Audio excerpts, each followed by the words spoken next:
morning, you guys. Welcome back to my channel. If you guys are new, I'm Caitlin. I wanted to film an updated Q&A about my fitness and wellness journey and also just like where I'm at in life right now.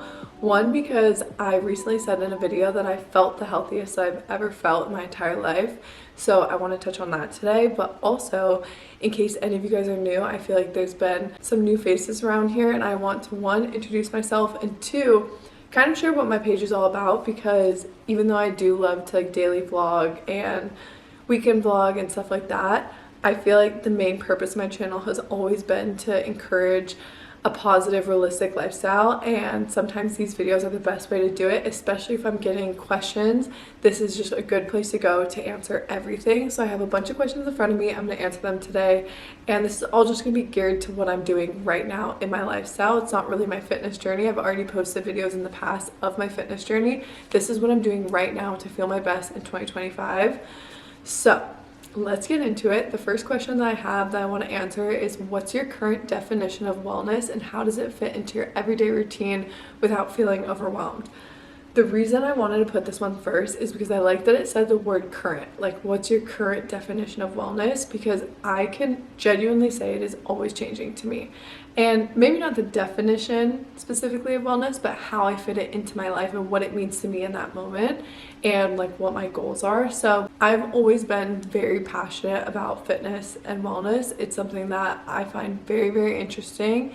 And it's one of those things that once I learn it, it's just stuck in my brain and I want to feel better. I want to do better for my body. And something that I've really, really stuck with in the past 6-ish years, once I started focusing on true like mental health and how I felt instead of the way that I looked, or maybe outside factors that were more encouraging me at the beginning of my fitness journey, is making sure that I'm always adjusting my goals every single month. And honestly, lately I've been doing it every single week. Like, not every single week is going to have the exact same purpose as the week before it. And I feel like something that has really, really helped me in my fitness journey is only focusing on 1 to 2, maybe 3 things every single week and not feeling like I'm piling way too much on myself. So if maybe one week you're really into watching a bunch of TikToks where everybody's deep cleaning their house and making their home just feel really, really cozy and positive and uplifting, maybe that's the goal for the week, but you don't need to also pile on 15 other goals on top of it. And I feel like that is something that I've really learned in the past year, is I can't put too much on my plate because then I'm going to burn out, and that is how I don't start to feel overwhelmed, which was part of the question. Same thing goes for fitness and wellness. If you're really, really trying to incorporate colorful fruits and vegetables and cook at home, maybe just make that the main priority, and maybe you have 2 or 3 other things that you're trying to incorporate at once. But in my experience, when I have a 15 list of to-dos, especially like habits that are new to my lifestyle, I don't do them. And then I just start to feel discouraged, and that's the last thing we want to feel, especially when you are on a fitness and wellness journey, as I'm sure you guys are if you're watching this. It's like a very vulnerable feeling, because a lot of the time we can have feelings that we're not doing enough or that we're not enough in this moment. And I feel like working on this one thing has like really helped me feel like I'm doing enough, and I just feel like self-satisfied when I can actually check things off my to-do list, which is much easier when there's only a few things on the to-do list. Okay, the next question is, how do you approach fitness in a way that's sustainable for you rather than feeling like you need to hit a certain standard or follow trends? This is so important. I feel like TikTok is one of my favorite platforms in the entire world, but the rise of TikTok came the rise of a lot of trends that I don't agree with, and I'm not going to call any of them out just because I'm obviously not a dietitian and I'm not someone who's like in person with you guys and working with you on your specific goals, and I do think there's a time and a place for certain things. But what I will say is, at the very beginning of my fitness journey, I would follow YouTubers and I would do exactly what they were doing because I wanted to be like them and I felt like I had the same goals as them. So I thought, if I do their exact routine, if I eat exactly what they ate and they're what I eat in a day, or I aim for the certain amount of protein that they eat every single week, that I would then see success in my goals. But the reality is that you have a different goal for one, and you also have a different lifestyle and body and chemical makeup as someone. Everyone is completely different. Even though it's not easy to stay away from trends, especially the more popular they get, I feel like something to hold myself accountable before I try anything, I need to do research on it. So I know that sounds so simple, but sometimes we genuinely forget that when we see something on TikTok, it's not just 100% the truth. And this goes for like so many different areas. I think it's just like human nature to believe what we're told, especially if you're someone like me who just like trusts people right away. And sometimes it's not even like this person is posting or doing these trends, even being aware that it's something that one might not be even science backed, and two might not be healthy for the wide variety of people that they're sharing this content to. Like I said, there's a time and a place for certain things, and sometimes that time and place is not for you.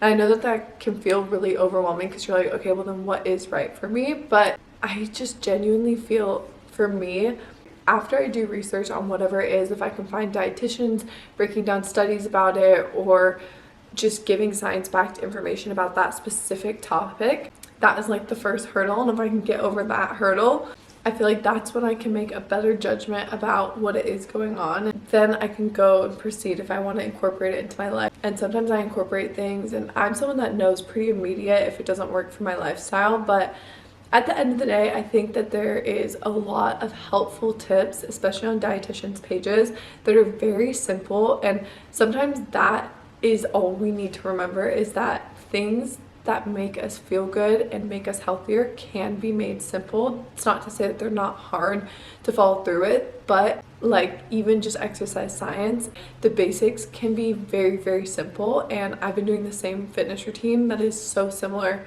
to the fitness routine that I was doing at the beginning of my fitness journey 6 years ago. And I'm still seeing progress now just by doing little tweaks here and there with the weight, with the reps, with the form, all of that. So sometimes we just need that reminder after scrolling online that it doesn't need to be like a million things. It can be simplified and you can make big changes with little to-do lists. Before we keep going, I do want to say thank you to Hatch for sponsoring today's video. I wanted to talk about their new Hatch Restore 3 that just came out. Their new Hatch Restore 3 is just an upgraded version of the Hatch that we've had for the past couple of years that we're obsessed with. You guys know I'm a huge wellness person, but I'm also someone that doesn't like to overload on a bunch of products. So I'm very, very picky with what I spend my money on and what I incorporate into my routine. And I would say the Hatch is top 3 of our wellness habits that we've incorporated in the past couple years. We do love to wake up to the Hatch as our alarm. It mimics the sunrise, so you're waking up and it almost feels like you're waking up naturally. I just hate having like a regular iPhone alarm that just like wakes you up in a panic. The whole point of the Hatch and why I incorporate it into my routine is to help me restore while I sleep, which is obviously super important for someone like me who is exercising a lot and really prioritizing my health. Your sleep is one of the most important things. So this is my first time unboxing this. I had to wait for you guys. I do have our original Hatch here as well to show you guys the difference. Okay, this is Restore 3. It has a big button on the top and it looks almost identical to the first one, super sleek. And just like the Hatch we already had, it's a smart sleep clock, which has helped us build restful sleep habits and just habits that we want to incorporate into our wellness routine. You can play music, you can play rain sounds, you can play ocean sounds, you can set the alarm to wake you up every single day at the same time. Okay, I wanted to pop in here a couple days later now that I've had time to set up the Hatch. And we also set up our routines on the app. What's really cool about this Hatch is you can set up your routines on the app, and then once you set up the app, it'll just play that every single day the way that you set it up. So far while we sleep, we have it to play pouring rain. Then we also set up our wind down routine, so at a certain time every single night it plays the red light. And you can also then incorporate like playing music and stuff, but we just have it to set to the red light. That was just an example of what it'll look like. I've also realized that I really like the big button on the top. It makes it super easy just to turn it on. We've really been enjoying sleeping in right now and just prioritizing our nighttime routine. So although this is an alarm clock to wake you up, it is actually even more than that, and that's why I really love incorporating it into my routine. So I wanted to give an update now that I've used it for the past couple of days. You can play music, you can do mindful meditations, you can do the storytelling feature. You guys have to check them out. Thank you so much, Hatch, for sponsoring today's video. Okay, I wanted to say this part because I feel like this is a huge part of my page, and also just over the years talking about my fitness journey, I've always talked about balance, and I feel like this is something that has fully made my life 10 times better is when I discovered how amazing having balance is. And before I had balance at the very beginning, like 10 years ago, I didn't even realize that I wasn't incorporating balance into my workout routine and also into my lifestyle in terms of like food, going out, hanging out with friends, incorporating things into my lifestyle that wasn't just fitness. So the question is, how did you find balance between eating foods you enjoy, nourishing your body without overthinking? So what I'll say about this is I always am getting questions of how do you incorporate balance and how do you know if it's too much balance, and like how many times a week do you eat out and how many times a week do you stay up late, because I always am talking about how focus on my sleep, but like not all the time am I going to bed at 10 p.m. Like there's definitely nights that I stay up late. I'm a night owl. And not even just speaking about food, but just in general life, what has helped me is knowing that there is not a magic number for balance. There just genuinely isn't. And I wish that in this video I could give you an equation to just go add into your life and you're done. But that's not really the point of this video. The point of this video is for you to walk away and have like the mental clarity to either start a fitness journey or keep going, and know that it doesn't need to be a specific way. There literally is not one specific way to fitness and wellness. And even after getting my CPT, I feel like I had a whole new wellness journey, because I realized just how flexible health and fitness can be in your lifestyle. It doesn't need to be a structured workout plan, doesn't need to be a structured eating plan. It can literally be a mixture of a million different things and still work just as well as it works for someone else that has a different mixture of things. So that is my answer to this question, is that there is not a specific type of balance. And once I took that pressure on myself, where I was like, okay, there doesn't need to be a specific number that I have balance in the week. Like there doesn't need to be any rules on my life. That is when I really just genuinely started listening into myself. And I feel like when I started to listen into myself, and I would start to on the weekends be like, what do I want to do tonight? Do I want to stay home? Has it been a while since we've gone out on a date? Do I want to go on a date? Has it been a while since I've texted my friends, asked to go on a double date with them, or met my friends for ice cream? Like I just really took the past couple of years to listen to my own routine, my own body, and how I feel after certain things, and that is what's going to give you the answer. It's not going to be somebody on a YouTube video, and there literally is not a specific answer. And it can always be changing. Like every week looks so different to me, and I feel like that's what has given me this like flexible, positive, and stress-free lifestyle, because I promise you, stressing about how much balance you should incorporate into your life is going to be a lot worse for you than the amount of balance that you are incorporating. Okay, what is your strategy to come up with your fitness routine every single week? This is one of my favorite questions to answer, because I am a huge advocate for cross training. I feel like incorporating different elements to your workout routine is always going to be a great option. Again, I'm not saying it's the only option, everybody's completely different, but I highly recommend. It's something that one has really kept my mind intrigued with fitness. So it's like every single week I am excited to go to my workouts, because there's some weeks where I'll go an entire week before I'm hitting the exact same glute day. So I feel like it kind of keeps that excitement for my workouts. But then on top of it, incorporating different elements to your workout routine is also really great for one, recovery, and two, progress. It actually is an amazing technique you can use for your fitness routine. For example, I love to do a heavy glute and back day on Mondays. On Tuesdays, I do a spin workout, which is full body, plus we do arms. Then on Wednesdays, I do another heavy lifting leg day, which will be more geared towards the front of my legs. So I'll do a quad focus leg day, or I'll do a full body Pilates workout. And that just interchanges with Thursdays. So Thursdays and Wednesdays, I'll kind of switch it up. And then on Fridays, I will spin. Saturdays is my rest day. And then most of the time, I will do another spin day on Sundays, or I'll just take another rest day. It just kind of depends, honestly, when I wake up, because sometimes I don't like to set my alarm. I like to sleep in, I like to recover. If I do wake up and I have the energy, then I'll go spin again. So I'm at least getting one rest day every single week, and then most of the time 2 rest days throughout the week. And if I am going to skip one of my workouts, it will be my second leg day. So that is the routine that works for me. And throughout my entire week of workouts, I always make sure that I'm incorporating every single muscle group.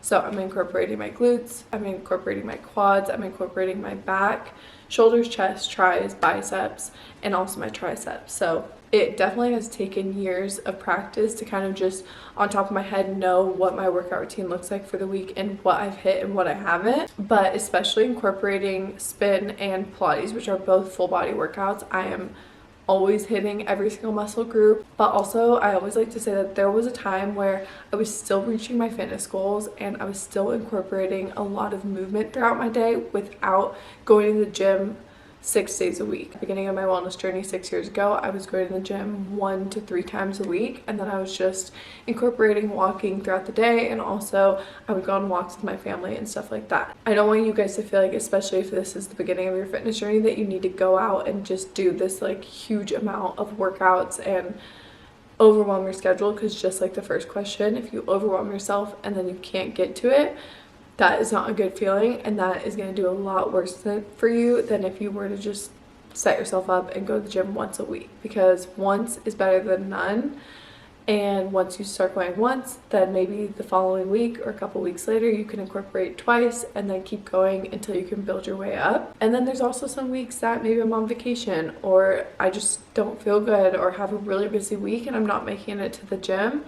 That happens too, because life does happen, and sometimes you just have to let life happen to your fitness journey, because I always do put my fitness journey second. If there's anything going on in my life, relationships, friendships, anything like that, that always goes first, and then fitness and wellness. Now I want to get into more of like a rapid fire answer for a bunch of these questions. What is one thing that you do every single day that has made a big difference in how your body feels? For this one, I am gonna say, in my workouts, I feel like I try to push myself at least like 10% further than I feel like I can go, only because we are so much stronger than we really know. And I don't even mean this in the way of like when you want to do a Pilates, like low intensity workout that day. I'm not saying, okay, well, no, you can go harder than that, go on a 15-mile run.